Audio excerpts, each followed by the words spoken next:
Hey, it's me, Matt Nelson. I know most of you are expecting the beginning of episode number 73, but I'm hacking into the show to bring you a pre-show announcement. There's been a little bit of a continuity problem over the last year. This episode, for instance, was recorded back in October, so it's referencing the beginning of the school year, which now it's not, but I think you can look past that. The bigger problem is that I have a couple shows after this that are already done, that were recorded with people from the AHR Expo 2014 in New York City.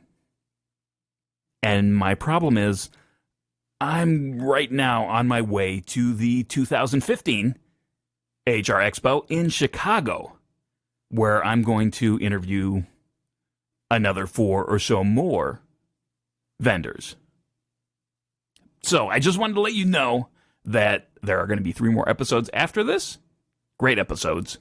And then we're going to have some more from the show floor. I know it's been a while since I've done something from the show floor of the HR Expo, but this year it's going to come true.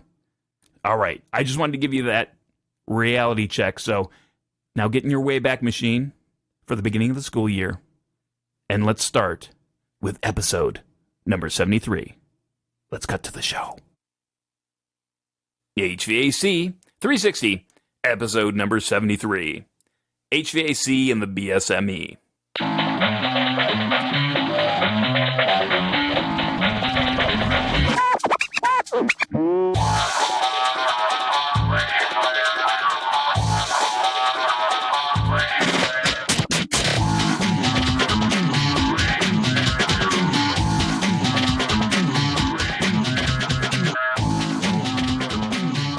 Hey, welcome back, everybody.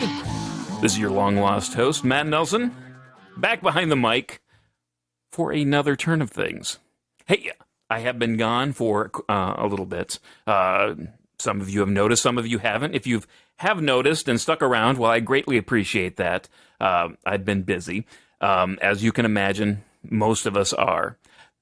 Since this is not my full-time job, I am just trying my best to get information out to you. And this time, since it is back to school time, and my abode, my studio is a little bit quieter than it has been for the majority of the summer, I thought I'd talk to you for a little bit and explain to you what the BSME has to do with the HVAC. And what I mean by that, the BSME, if I'm not talking into code to you, it's the Bachelor of Science for Mechanical Engineering. You go to college for a BSME in Mechanical Engineering. So I wanted to explain exactly what I use from all those courses that I took as an HVAC person, whether it be a designer, commissioner, what have you. What did I learn in college that or university, depending on where you're living? Hello, Canadians. What I learned that applies to, what I do now. So, but first, I want to, I had some feedback left on iTunes. You can do that if you didn't know already. Go to iTunes, leave me a review, some feedback, a rating, what have you. It's greatly appreciated. Those who do, I give a shout out. This one going to Humble HG, who is, aspiring to move from the residential market to the commercial market. Hey, good luck to you on that. As with anything, and this relates to the learning and what Humble HG is trying to do. It's if you're not trying to better yourself and progress, then you are falling further and further behind. There's no such thing in life as just standing still. If you think you're standing still, then you're actually going backwards. So just put that in your mindset. One thing I will add before I start to get going, I did see an interesting video with some compelling facts that I will post on the blog, that I will post in the newsletter that I send out. And it really had to do with developing the entire kind of host of things. People say, hey, you know what? You need to go to college to get a great job, education, that's all we need to churn out is more college graduates, when in fact we need to get skilled labor. We need to get contractors that are in it not just for the money, but in it because, hey, it's a great career, and they can do some great things and some great good for the community that they work in. A lot of times I see contractors, younger contractors out there, whether they be apprentices or not, but they're really living paycheck to paycheck. But it's really the focus, not paycheck to paycheck, but they're working as a paycheck, not as a career. This is what I can do. This is who I am. It doesn't become part of them. But it really is something that, is very important. It was a fascinating video. Not too long. So I'm going to post it. Take a look at it, if you will. I think you'll learn at least something. It'll give you a different perspective, if nothing else. So, wanted to start off a little bit in talking about engineering. Why did I want to become an engineer? Well, I guess two factors. One, I like to take things apart and see how they worked. When I was younger, I wasn't very good at putting things back together. Much better nowadays. And also a TV show that some of you may or may not know called This Old House. In Home and Garden TV, this was kind of the originator back in public television days. But it really, Norm Abrams, Bob Vila, those guys, they really got me interested in construction. And I mean, this was the first time that, at least, as far as I knew, that it was, it was real. It wasn't some sort of glossed over kind of thing that, it's like the Brady Bunch where the dad's the architect. That really doesn't count. This was the first show that was really about construction and about the different ways that you could do it and how you could solve problems with construction. I thought that was fascinating. And, I wanted to go into kind of that sort of vein. Also, I was a big Star Trek fan, so I liked the engineering aspect of space travel. And, truth be told, I actually went into school to become a rocket scientist, so to speak, rocket engineer. But, I realized, it dawned on me, junior year, that it probably isn't the most marketable career or marketable major that I could actually get. The mechanical engineering, by coincidence, is just kind of a half step away from a rocket scientist, and it's extremely marketable. The mechanical engineering degree could take you just about anywhere.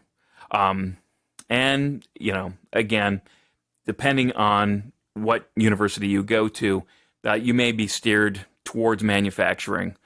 You may realize, and I certainly was part of this group, that HVAC wasn't really even, I didn't even know it existed until I kind of rediscovered it during a job interview, which, was great serendipity for me. But, it was one of those things that they really didn't even acknowledge in the university setting, which I found surprising. Why wouldn't you kind of expose your students to at least the possibility that, hey, this exists? So that's why I'm here as a mechanical engineer. So I kind of want to get through a little bit of what the coursework was and, things like that. So, and generally speaking, when you're talking about freshman, sophomore, junior, senior year, it kind of breaks down like this, where the freshman year, you go in there and you don't know exactly what you want to be doing for for a major. So they give everybody a common coursework. And typically this is pretty much, typical across most colleges, universities. And you learn some of the basics, kind of get acclimated to living away from home and things like that. But that's what freshman year is about, getting the basics under your belt. Sophomore year, now it becomes a little bit harder. These are the kind of the more, I would say, advanced basic courses, but they're the 200 level courses. You take the 100 level courses, that's your freshman year. Now you're in sophomore year where you're taking some of the more advanced basic courses, if you're catching my drift. And basically, I mean, they're advanced, but they're not specialized specifically towards a major. So, and that's what I in essence mean. Then you get into your, and usually the sophomore year, that's when you know, okay, I got what it takes to become an engineer, or maybe something else is better suited towards me. Junior year, you get into your specific major. You get some of the entry-level courses in your specific major. And then senior year, you get into labs. You get into the senior projects, capstone projects, whatever you want to call it. And that's where,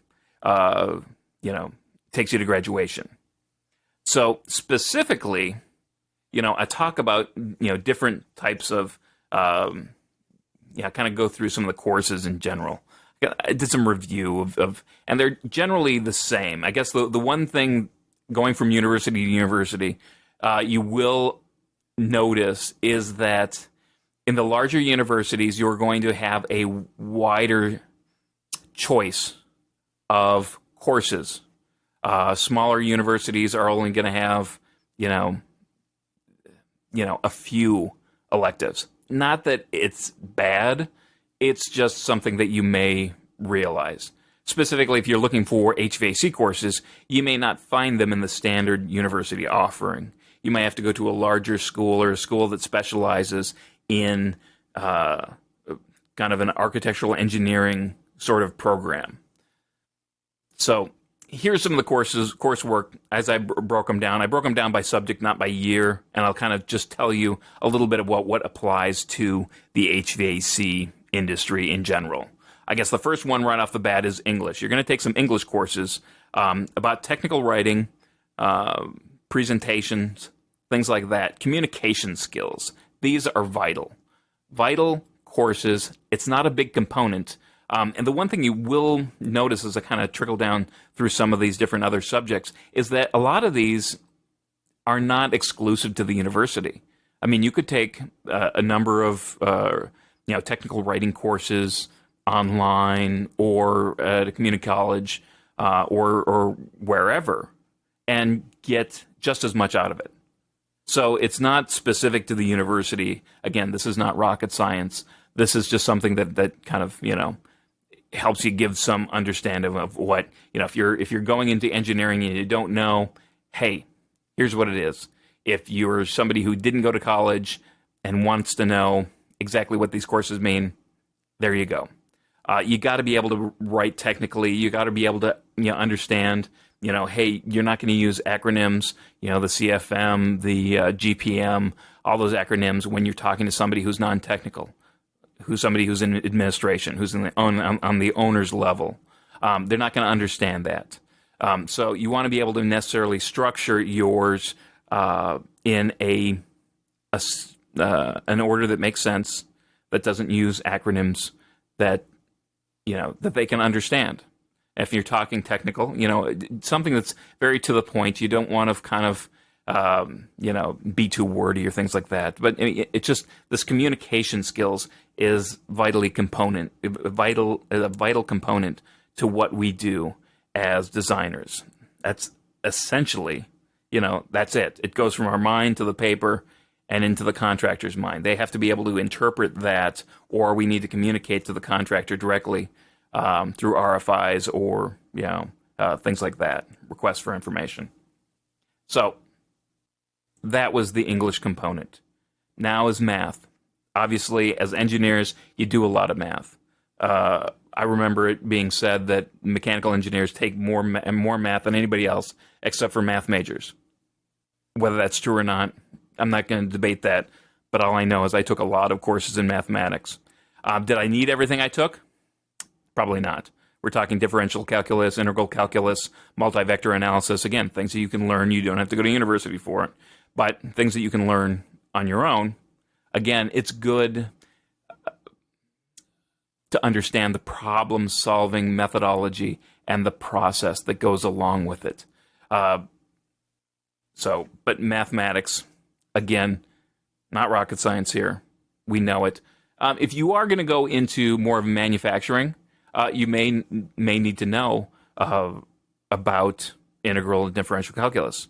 That might be used on a regular basis.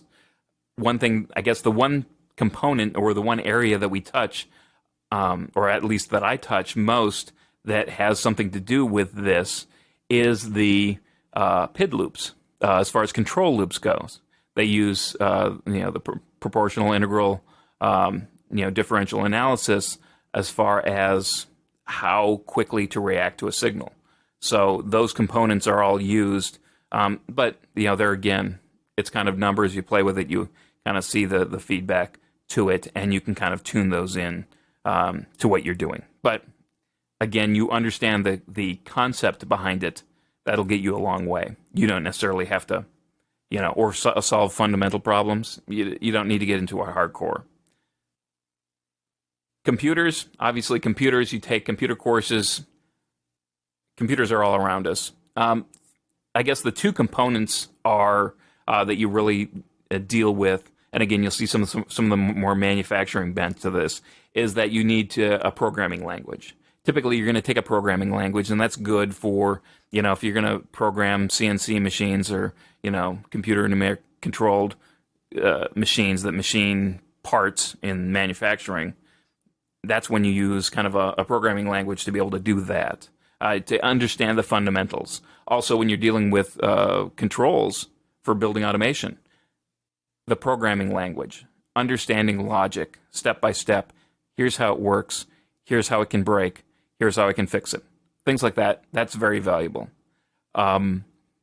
Again, you kind of understood and were taught logic, and you did some programming, but it wasn't exactly what we're using now. It's just kind of, a 101 level to compare to, what they use for Siemens or Johnson or whatever temperature controls that you're using. They all use something slightly different, but they all have commonalities. They all have something in common. So the computer programming language is very valuable to what we're doing. Computer-aided drafting, if you're just getting into the industry, obviously Revit, BIM, things like that, that can really kind of help accelerate your career if you know that and you can do that well. Do you learn that in college? Not really. Even on the architectural side, there's a big debate on how much should be focused on actual learning a computer drafting package. You'll learn, because it's so hard to predict exactly what employer is going to be using, what employer is going to be using what package. So just being familiar with, okay, this is how things get drawn is a very valuable skill, kind of the organizational part of it. That's where you might have some graphics, like hand drafting kind of things. And maybe it's not necessarily hand drafting like lettering or lettering techniques. Maybe it's just sort of like an isometric or a perspective view on here's how you kind of show something in a three-dimensional sense and to get it to look correct. That's a very valuable skill. Again, it's about organization. It's about perception. It's really about communicating. That's where you get the communication between what's in your head, put it on the paper, and be able to convey that to the contractor, or in this case, the teacher. So those are kind of the computer skills and the graphic skills that you use on a regular basis. You get into physics. There's a couple courses on physics that you typically take, a basic physics that talks about mechanics, oscillation, waves, things like that. A very valuable course when you're dealing with electrical components and understanding that, understanding motors, things of that nature. Then you get into advanced physics that deal with electromagnetism and light. This is what I typically refer to as kind of like the Star Trek physics, where you deal with relativity and quantum physics. Does it apply so much? Maybe not. The electromagnetism that does, and it's very, it's very useful. But again, could it be shortened up for what we need, our purposes? Absolutely. The next we have, you will deal with material science. This is about materials and the different properties and how they function, kind of in different stress situations. I link this one with a lot of the civil engineering where you have your statics, your free body diagrams, loads, friction, stresses and strains, beam deflection, buckling, things like that. I kind of put those two together because it's all about the material and what the material can do and can't do, and how you can test that and how you do the calculations on the numbers.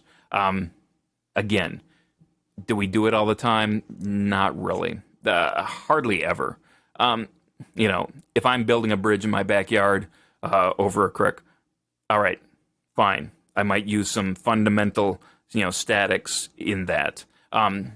Obviously, knowing some basics helps, but all in all, not a lot of application. Again, it's all about problem solving, identifying the key pieces that you need to solve for, and not worrying about the rest of it. You can and sometimes it's about taking a complicated situation, simplifying it to something that you can solve, instead of trying to get bogged down into solving a super complicated problem. A lot of it with these courses are just about that. Identify the problem, solve it, show your work, make it legible. Again, communication, you see that all over the place. Now, as far as there's some, electrical that you deal with, again, these very useful, especially in controls, but again, circuits, electronics, analog, digital, these are very valuable skills. Just the understanding of it, you'll see it all over the place, whether you're mechanical or electrical. You'll see it in what we do, and you'll be able to understand and read and interpret certain wiring diagrams and understand, okay, this is what it is.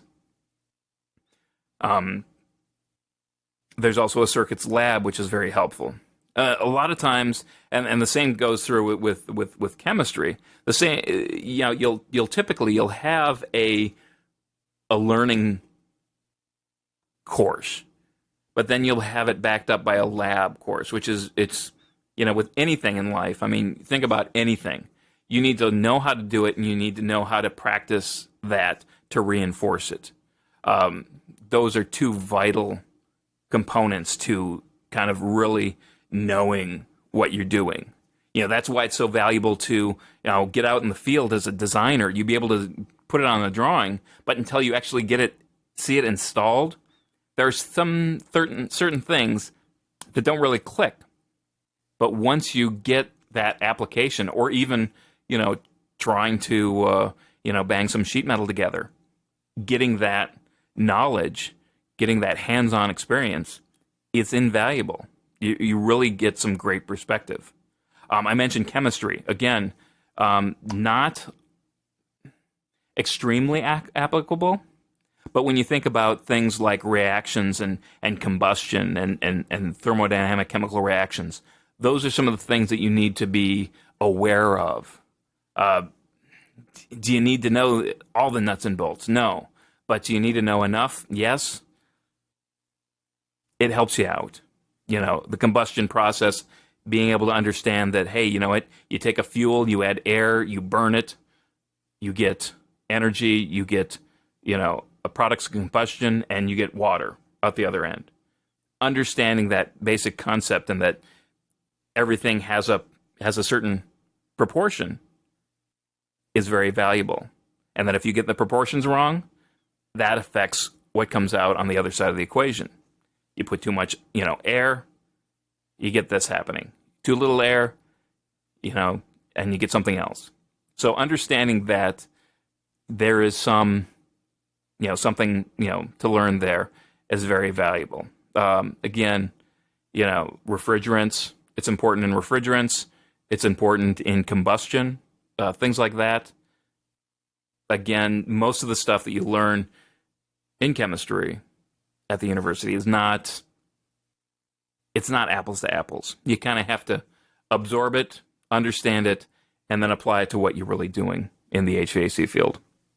Now that you come, that in essence is maybe your freshman, sophomore, and a little bit of your junior year, and then you get into the engineering core. Here's where you get your meat and potatoes. You get your thermodynamics, you get your fluid mechanics, you get your heat transfer, you get your labs. here you're going to understand, a lot of different things about how to solve problems. Again, it's not necessary. It's about simplifying what you see to get it to something that's understandable and solvable, and then going from there. Engineering, like I've said before, engineering is applied science in essence. Science, you can play with science all day, but if it never gets out in the real world to actually work, then it's meaningless. So engineering is taking science, seeing if it actually works in the real world, and if it doesn't, hey, let's figure out why it doesn't. And, you give it back to the scientists, and they kind of mull around with it a little bit. But the engineering core, those are your biggies. Doing the heat transfer, fluid mechanics and thermodynamics. If you were to take those 3 courses, that's pretty much, what you grasp onto and, go into with HVAC. Another thing that I think I skipped over was some of the social sciences. You talk about the economics, macroeconomics, microeconomics, engineering economics. When you talk about payback and return on investment, ROI, those are some of the things that are very valuable. And, especially when you're dealing with contracting, or if you're in the business end of what we do here in the HVAC, those engineering economics are great, very valuable. Again, that's a skill. Some of the other things in some of the labs, you might actually work with a team member or a group of team members, and working in a group is very valuable. That gives you some skills down the road that allow you to work better in a team, whether it be the project team, whether it be with a contractor. Just being able to solve some problems and get that interaction and work on your communication, kind of in a low stress environment. I'll use air quotes there, low stress. Not that, the college isn't stressful, but, when money's on the line, a lot of money's on the line, then the stress goes up exponentially. So I guess, again, kind of to recap, you have some fundamentals. You have some labs. You learn to apply those things. A lot of the courses, you can use. You can learn somewhere else aside from the university. Different universities of different sizes have different things to offer. They all have a different set of skills. Not to say that smaller universities aren't great. Ultimately, it comes down to the teaching staff. But if you like variety, if you're looking for something, in particular, you may look at a certain course or whatever, or what have you. So that was kind of the rundown of what I learned in my coursework at the university and applying it to HVAC. As a commissioning authority, I feel it my obligation to pause here and reflect now and give you some of my lessons learned from college. And I have about 4 of them. So the first thing is grit. It's very important that you develop grit. Grit, in my mind, it's perseverance. You're going to have failures in your life. You're going to be, put down, pounded on, just, beat up. You need to be able to pick yourself up and go on. It's going to happen to everybody. And it's not the fact that it happens or how it happens or the scope that it happens. It's how you react to it, how you interpret it. And developing grit is a great ally, a great skill that you can develop in what you do. Studying is another lesson learned. There's some people that could go through a college course and who are brilliant and who would, absolutely absorb everything. But ultimately, it's about studying. It's about getting focus and maintaining focus for extended periods of time. It's about sitting down and studying and analyzing something and kind of mulling it over. There's no quick shortcuts to learning, and studying is a component of that. Studying is like, how am I going to learn this? Okay, let's break it down. Are there components? Are there similar ways? If you talk to or if you've ever run into Tim Ferriss with the 4-hour whatever workday, work week, there's a very concise way. The Pareto principle, the 80-20 Pareto principle, where most of the stuff that you need to know is, very, it's a small nugget. And once you've mastered that, then you can go on from there or move on to learning something else. But it's about knowing how to study and using that time wisely and not wasting it. Asking questions, another valuable thing. I talk about communication a lot, but asking questions. You that a lot of times, if you don't ask the question and you finish the assignment and you realize, I answered the wrong question or I didn't get it.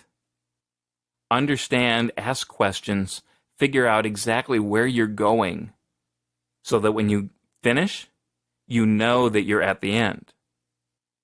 There's times in college where I'd go through and, I'd be doing something only to get to the end and go, you know what? That wasn't what the goal was. That was something completely different. And that is disheartening. Again, it's knowing how to study, but asking questions, this is not a vacuum. This is not, you're not alone. You are in a learning university setting. Even when you're out at work, there are people around that know things that can help you solve problems, that have some experiences that they can share with you. So don't ever stop asking questions. Again, you could end up in some place where you don't want to be. You could end up with a problem on your project because you didn't ask enough questions. I've seen that happen many, many times. And the last thing is getting over obstacles. Understanding that there are going to be things that are in your way and that you have to figure out a way to get around them. It kind of goes back to grit. You cannot give up. You need to get around it. You need to think about it. You need to think about, okay, what am I going to do now? What am I going to do now? Ask yourself. This is kind of the internal asking questions. Again, hey, part of that might be asking other people. Some of that might be sitting and thinking a while. But again, there are going to be obstacles. You need to deal with them. That is a valuable skill. All right. Well, I've come to the end here, and I appreciate you listening. If you want to get more involved in what we're doing here, you can sign up for my newsletter. I know it's not exactly put out on a regular basis, but those are some of the things that if I'm going to communicate with you, that's how I'm going to do it. Obviously, this is a one-way sort of medium, and that email, getting on the newsletter list, that is the only way that I'm going to be able to communicate with you. I'll be able to send notices and things like that if I see something special coming up. Also, one thing I'm working on now is a reading list. Just a short way to kind of get caught up on all the magazines that you may or may not, that you may or may not be reading, that you may not have time to read. So that would be sent out to my newsletter list. Where do you find that? You go to the blog, www.buildingx.co. It's right there on the front page. Again, I'm not giving away addresses or anything like that. I'm doing that, so it's my way to communicate with you, my community. So if you like this episode, You can give me some feedback, matt@buildingx.co, or you can pass it on if you really like it. I'd appreciate that. We're trying to grow the audience as large as it can. We're in an age of ever-increasing learning, so it's critically important that, share knowledge with others. If you'd like, again, give me some feedback on iTunes. I always love that. Thank you again, Humble HG. And email, Twitter, LinkedIn. You can get me on any one of those. If you want, connect with me on LinkedIn. I like to do that. So I guess that's what in a nutshell, I learned in college that applies to HVAC. All right, well, thanks for listening. And remember, know what you build and share what you know.